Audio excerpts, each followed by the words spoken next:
Brenda Reimer always grew up feeling different. She didn't relate with any of the other girls her own age. She didn't even relate with being a girl. She was bullied by girls and even boys. She struggled with her gender identity and would be considered almost like a cave girl. She preferred to do boy-like activities and just not do anything with girl-like stuff. If she had to put on a dress, she would just rip it off. She did not identify as a girl, as if she was cosplaying as a girl. She would go on, by the time she was 9 years old, to identify as a boy. This affected Brenda heavily.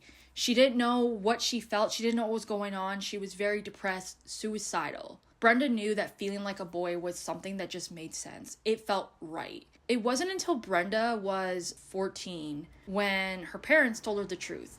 All those feelings that she had about feeling like a boy, they were real. They weren't a phase. It wasn't just some teenage angst or emotion or hormones. It was real. Brenda Reimer was born as Bruce Reimer, a perfectly healthy and normal male baby, until he was around 7 months old when he got a circumcision that resulted in his genitals being burned off.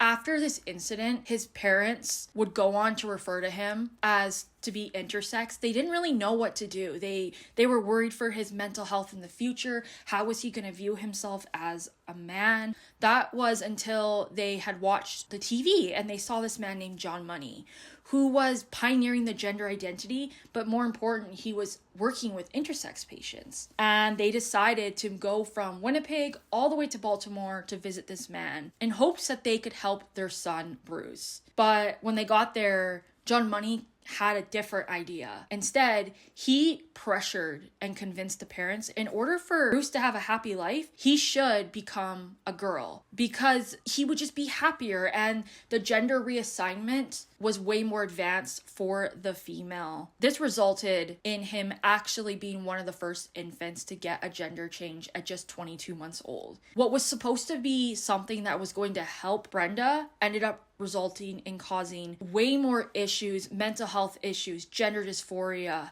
depression, mental health trauma. This case would go on to change the way we have viewed gender identity and gender in general. And this is the case of David Reimer. Before I begin, I want to give a few disclaimers and a few trigger warnings. So we'll start with the trigger warnings first. The trigger warnings are child neglect, child abuse, psychological abuse, body harm, a botched circumcision, mentions of transphobia, mentions of gender changes, the gender identity movement, gender dysphoria, everything in that community, mental health issues, suicide, depression, and mentions of drug use. Of course, if any of that is a trigger for you or is just too close to home or is upsetting, whatever it is, feel free to watch at your own discretion or click off, take care of yourself, have a bath. Your mental health should always come first. And hopefully we will see you in another episode. So for the disclaimers, I have a lot of things I do want to say first. So first of all, I do want to say that I am not transgender. I don't struggle with my gender identity. So if anything I say is like incorrect, ignorant, wrong, or whatever in regards to that, please feel free to correct me. Also, if anything I say about this case or just in general is wrong, feel free to correct me on any of our episodes. So I do want to say that David Reimer was not trans. He was not a trans man, a trans woman. He was a baby. He was only 22 months old when he went under this gender reassignment surgery. He wasn't able to speak. It wasn't his choice. And he never identified as a female, which obviously I'll go into huge detail about this in the case. But I just want to say that this is not a story about a transgender person going through a reassignment and it went wrong. So I also want to say that this case has a lot of commentary around gender identity. There is a lot of transphobia commentary. So if you are transgender or if any of that is like kind of close to home for you, just be very careful if you want to look up this case, because every time I was looking up stuff, there was so many transphobic commentary or just transphobic people. People have used this case to be be transphobic. This is not a story of a trans man or a trans woman that went wrong. This is a story of a baby that went through a gender reassignment surgery because of a botched circumcision, and that resulted in a man named John Money completely abusing David Reimer. I will be referring to David Reimer as the pronouns at the time of the case, so I might refer to him as he, him, or she, her. I also will refer to him by his other names, which were Bruce, Brenda, and the name he went by the time he died, which was David. I want to make it very clear that this will always be a safe place for people who are transgender or if you're a part of that community.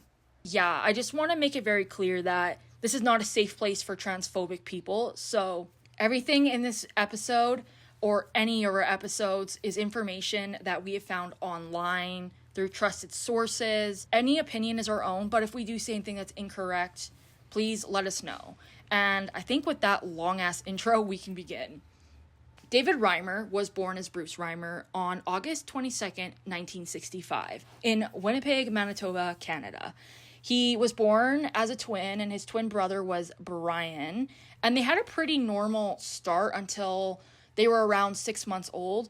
Their mom, Janet, she noticed that her sons were struggling to urinate. So she took them to the doctor, and that's when they were diagnosed with phimosis. Phimosis is a condition where the foreskin of the penis can't be retracted, or it can swell. It can cause a lot of complications and a lot of pain. And so the doctor suggested that the twins get circumcised. And so the boys were scheduled to get one at just 7 months old. Bruce was the very first to get the circumcision, but it went wrong. It was completely botched. They had done this procedure where they burned the skin, and it pretty much resulted in David having his genitals completely burned off to the point that they were beyond repair. They, of course, stopped the procedure, and Brian didn't get one.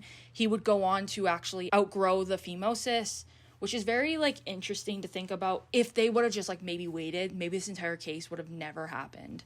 At this point, their lives were completely changed and just different. David's parents, Ron and Jeanette, would go on to really worry about David's mental health, his future, sex life, I guess, or just how he would be able to handle being technically incompetent. Again, this is the late 60s, and it's a little bit different, of course. David was raised to be intersex, which intersex is when someone has genitals or chromosomes or reproductive organs that don't really fit into the stereotypical male or female sex. They can either have a micro penis, or just sometimes they have traits or no genitals or something like that. Of course, people who are intersex can go on to get procedures done, or they can identify as whatever gender. Of course, this is not the same thing as being non-binary, which I'm sure people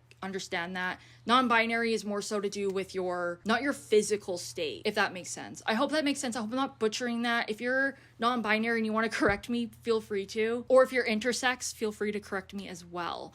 But at this time, so David is intersex, and his parents had actually seen this man named John Money.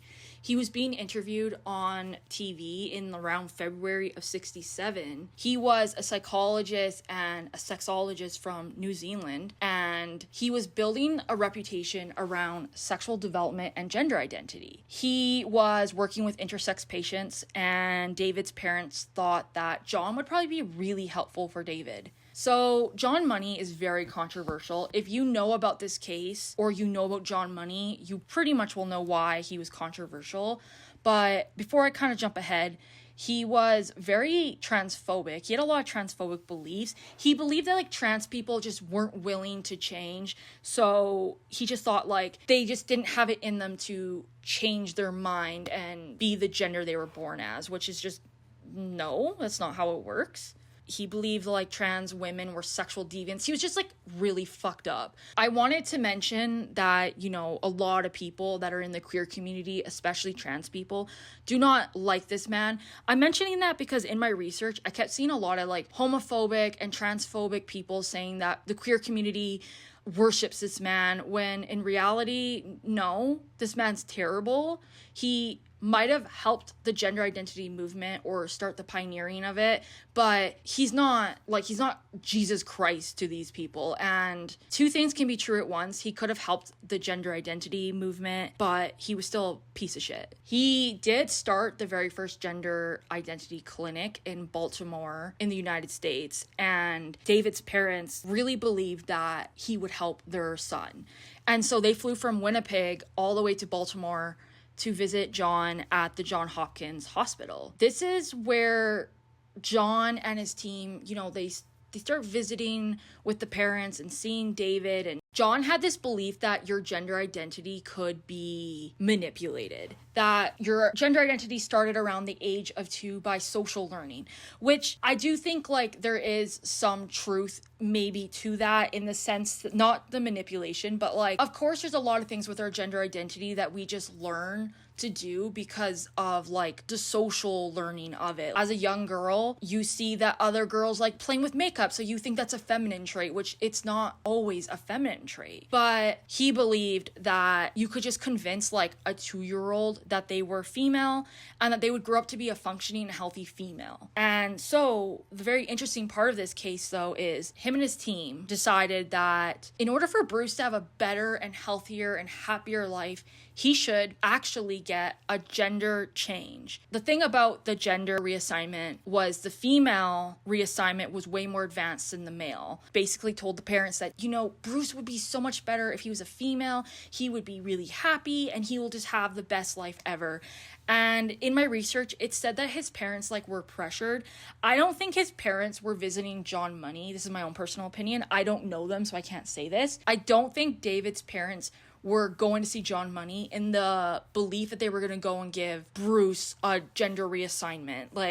I don't think so, but I don't know if John was just very convincing or what. But at just 22 months old, Bruce had went under this surgery and he was now Brenda. John told David's parents that in order for this to succeed, they needed to raise Bruce as Brenda now, and they needed to use the she, her pronouns. They need to do female things.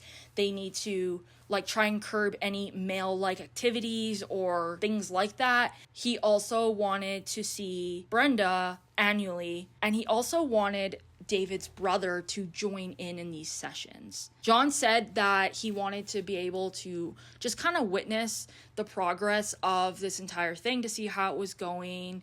And he wanted to use Brian as a control in this experiment because Brian shared the same genes and DNA and family environment, and he wanted to see. In my personal opinion, I think John was just wanting to see David as a little social experiment so he could write about it and treat him like he's not a person, because this is so fucked up to do to someone who can't even speak already and don't have the choice. I will always support trans people and people getting reassignments no matter what, or just identifying no matter what. But I believe it should be that person's choice no matter what. It shouldn't be someone else's choice. And it sure as hell shouldn't be someone who's not even 2 years old.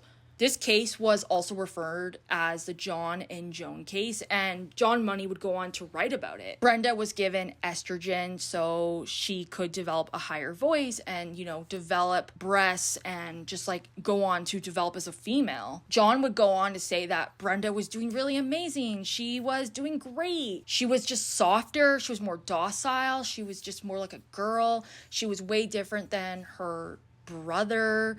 This was doing really well. No. Brenda would disagree. Of course, at the time, David didn't really know any different because David is Brenda. Brenda doesn't know that Brenda was born a boy. She's assuming she's a girl, but she preferred male-like activities. She preferred to be rough. She hated putting on dresses. She would rip them off. She was she just didn't identify as a girl. Brenda was very alone. She didn't know why she felt like this. Years later, David would be on Oprah, and his mom, Jeanette, was also there, and she had said she wasn't blind to this. She could see that Brenda wasn't really behaving like a girl and that she was just a lot more masculine and just behaving like a stereotypical like boy would. But she couldn't be wrong. She had said that there were doubts along the way, but I couldn't afford to be wrong. And I can understand that there would just be like this giant surgery you did and then seeing your child not really doing what you thought would happen. I can see that. This secret would very much cause a lot of issues. Jeanette would actually struggle. Well, she had a lot of mental health issues and she actually attempted to self-exit. I'm sorry, I have to use those kinds of censored words. She attempted to self-exit, and Ron, the father, also drifted into alcoholism. And Brian, the twin, he struggled a lot. He felt neglected, ignored, and he would kind of, he would get into petty crimes and he started to use drugs. He was kind of what, in my personal opinion, maybe like a glass child. So a glass child is usually when a sibling is maybe healthier or maybe they're able-bodied or something like that and their sibling isn't. So maybe their sibling has cancer and they're getting all these treatment done, or they're disabled or something like that, and the sibling is able to take care of themselves because they might not need extra help or they're not getting all these treatments, etc. And the child usually gets overlooked or seen through like glass, and this can go on to cause a lot of issues. Personally, that's my own opinion. I don't know if Brian ever said anything like that, but in my research, it did say that he felt neglected. Now, I don't know if he was actually neglected fully, but maybe emotionally he was. When Brenda was around 13, though, she told her parents that she didn't want to see John Money anymore. She was very depressed and suicidal, and she said that if she were to ever have to see John Money, that she would self-exit. So why did she not want to see John Money? During these sessions, John Money had this really fucked up theory that was called childhood sexual rehearsal play, or otherwise known as play thrusting. It's exactly what it sounds like. He would have the twins act out in play thrusting, or basically acting out sex, but in play-like. Like, they're not actually having sex, it's just role-playing. They're acting. He believed that our gender was found through, like, our reproductive organs and behaviors, and he would have these twins, you know, inspect each other's genitals, and he would have Brenda be more so, like, the bottom role, and Brian being the top. They obviously were never actually having sex, like I said, but this is still pretty fucked up. And on top of it, John would also take pictures. If the twins didn't want to do any of it, or if they cried, John would yell at them and he would force them. A direct quote from David is, "He told me to take my clothes off and I just did not do it. I just stood there and he screamed, 'Now,' louder than that. I thought he was going to give me a whooping, so I took my clothes off and I stood there shaking." So fucked up. He was obviously like your stereotypical abuser where you're mean to the child, and to the parents he's like this great guy. He's telling the parents, oh, like everything's going great. The twins obviously probably kept this inside and didn't understand why this was happening. John would also show David like naked pictures of women to claim this would help with the gender identity. John honestly should be put on a list. He's dead now. But what the fuck? What the actual fuck? David and Brian were obviously very traumatized from this, and that would continue to show up in other parts of their life. Eventually, David's parents did agree that they could stop seeing John Money, and so they cut ties completely with John Money, and they never spoke to him again. And you know, John couldn't really continue his report, so he just released this case study and acted like it was 100% accurate, that it worked. And people for the first 30 years believed it. By the time David was 14, his own psychiatrist at the time had told the parents, you need to tell Brenda the truth, that what happened. And so they actually told Brenda, they told that her feeling like a boy was real, that it wasn't a phase, because Brenda was born as Bruce, and they told him the whole story of everything that happened. I can't even imagine being in David's perspective of all that, because you would have had that moment of like, that's real. but then also to find out your parents fucking lied to you for your entire life. David did go on to say that he finally got the answer and the truth, and he didn't feel crazy anymore. I don't think his family, like his relationship with his family, ever like fully recovered, because that's straight up psychological abuse. I understand that his parents probably weren't intentionally trying to do that. Maybe they were just going off what John said, but still, I can't imagine lying to my kid for that long. Like, what? After Brenda obviously found out the truth, she would go on to transition back, detransition kind of, in a way, back to being a boy. Brenda was now David. He would drop out of school. He was being tutored privately. He stopped taking estrogen, and he got a double mastectomy. And he even got, he detransitioned back into a boy, got surgery and all that. So it wasn't just like a story where David had this thing happen to him, he detransitioned back, and then he got to live his life as a male. No. It really fucked with him his entire life.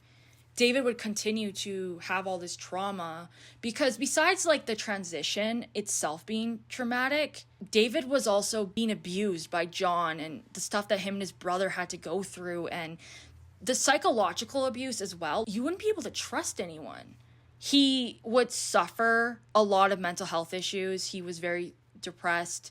He tried to self-exit a few times. His relationship with his family was completely broken. His mom was riddled with just so much guilt. His dad was drinking. And David would go on to feel like no one would ever love him. That's what he felt. And he never felt like a real man. He didn't feel manly enough. He didn't feel like any woman would want to be with him. He couldn't have kids, all this. But he did eventually meet a woman named Jane Fontaine. I love that her name kind of rhymes. She was known as this kind and big-hearted woman, and her and David would get married in September of 1990. David would go on to adopt her 3 kids, making him their stepdad, and they would kind of have a simple life. He worked odd jobs here and there. I believe he worked at a slaughterhouse when he met Jane. He kind of did the stereotypical male things. They would go camping. He liked hunting, fishing. He collected coins. Just a very stereotypical man-like thing. I think that's kind of funny. I don't know if that was something he intentionally did or if he felt like maybe that would make him more masculine. I don't know, because I can see your gender identity and your gender dysphoria would still be really fucked up. In around 1997 though, David would be seeking mental health treatment and all of that, and he actually met up with a man named Milton Diamond, who actually just recently passed away this year. He was a psychologist, and he was actually rivals with John Money. He would argue with John a lot, claiming that John's work and his study was just bullshit, and that it was unethical to give children gender changes without knowing, because I don't even think I mentioned this.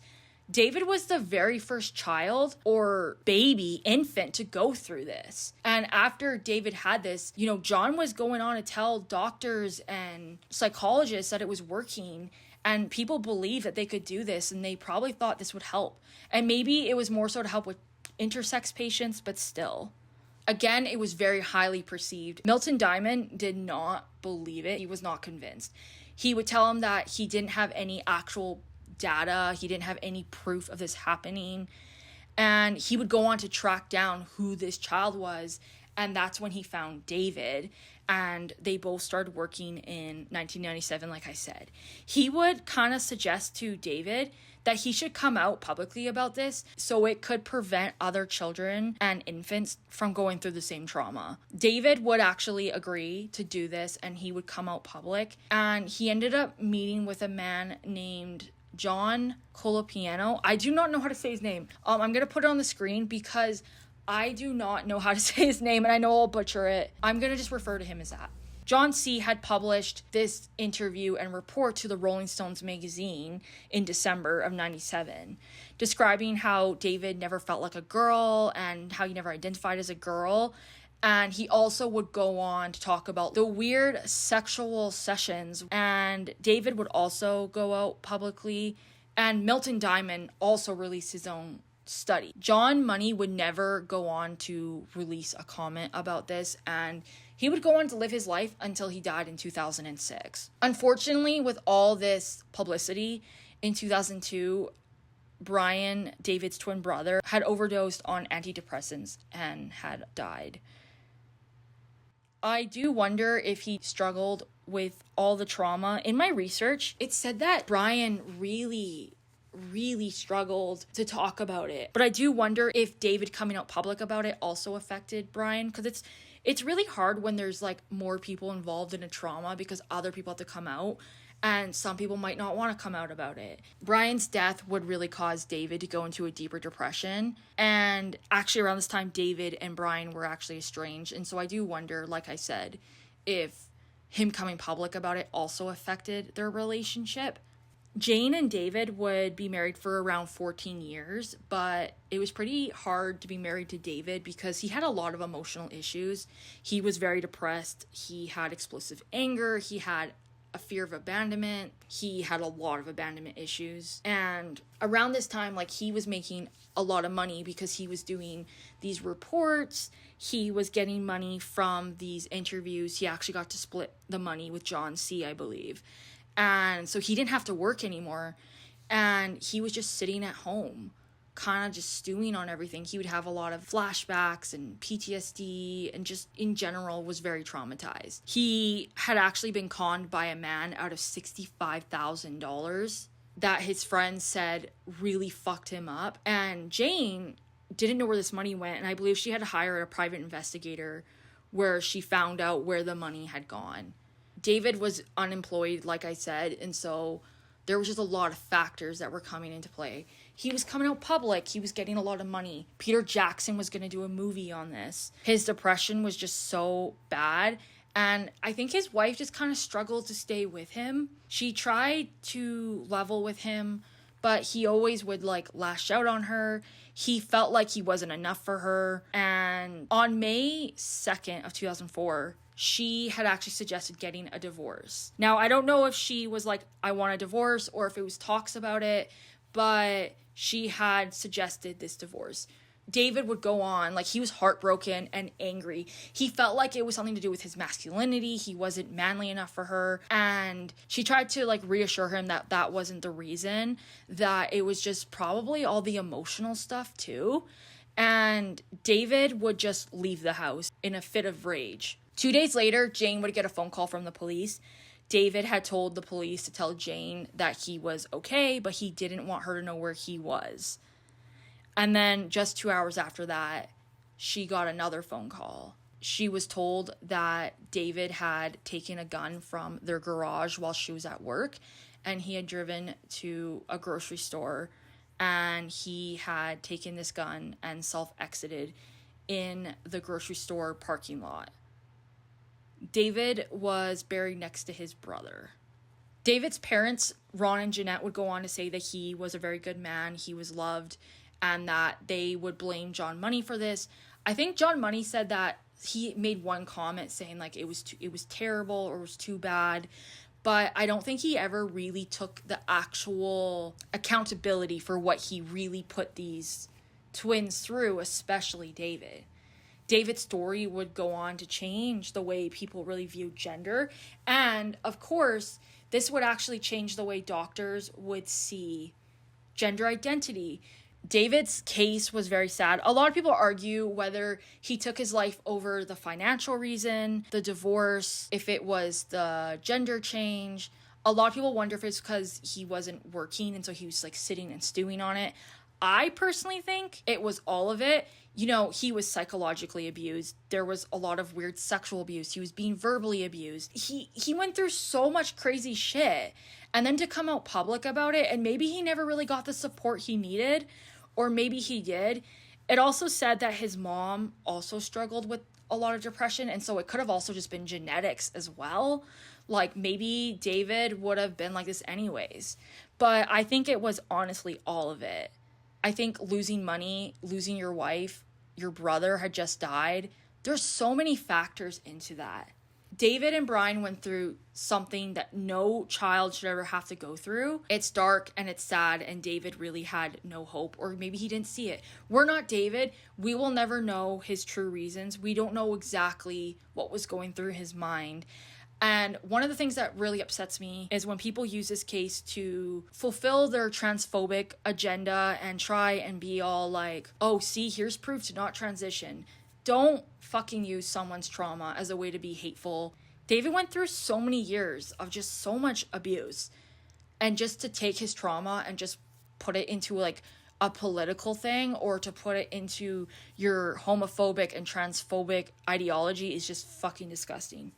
I will always support trans people and people part of that community. And to use his case as something like that is just disgusting. I don't know how his family is doing now. I tried to look up his wife to see if she had talked about it, but I couldn't really see anything about it. And I do think it's good to kind of like, you know, these are real people and like let them live their life. I hope his family is doing better, or at least is doing as better as they can. And yeah, if anyone wants to have a conversation about this in the comments, feel free to. Just leave it respectful, please. This is a real person's story. If anything I said in this episode was wrong or incorrect or ignorant about the queer community or the gender identity movement or anything like that, feel free to correct me. We will see you in our next episode.